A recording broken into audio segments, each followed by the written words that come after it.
People who own iPhone and people who own a Mercedes Benz have one thing in common. What is that? You cannot convince someone who owns an iPhone that there's any other phone better than an iPhone.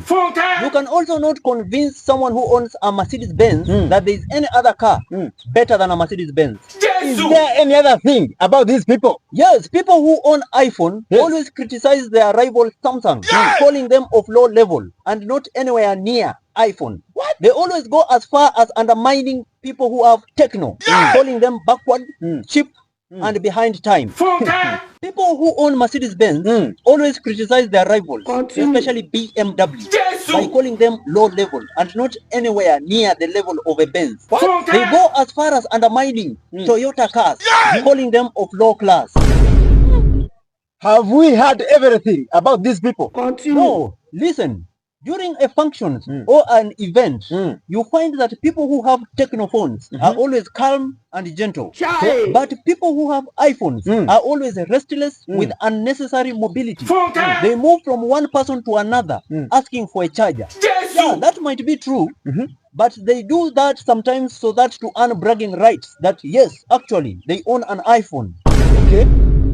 What about people with Mercedes Benz? Still at a function or an event, you find that people with Toyota are always calm and gentle, and they always park at designated areas. But people with Mercedes Benz always want to park at the entrance to attract attention. And always sometimes they want to park wrongly, so that they know that when they are in the function, at one point an MC can stand up and announce that if you own a blue tech Mercedes Benz parked in front of a Toyota Corolla, please go and give way.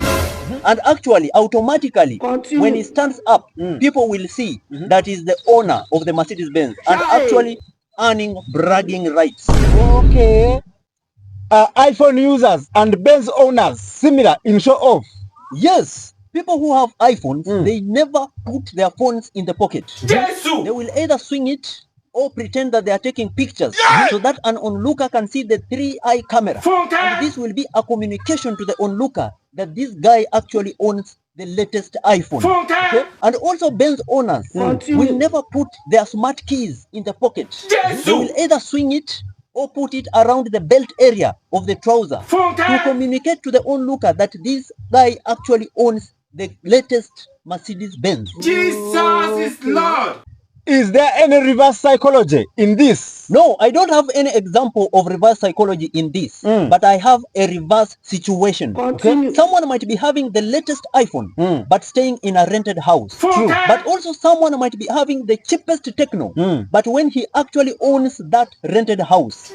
Also, someone might be having the latest Mercedes Benz, but when he bought it on hire purchase from a bond, or a showroom, and he's still paying for it. And also someone might be having an ordinary Toyota when he actually owns that bond and showroom. It all comes back to priorities and wisdom. Use these words the way you want and leave us alone, and don't judge a book by its cover. This man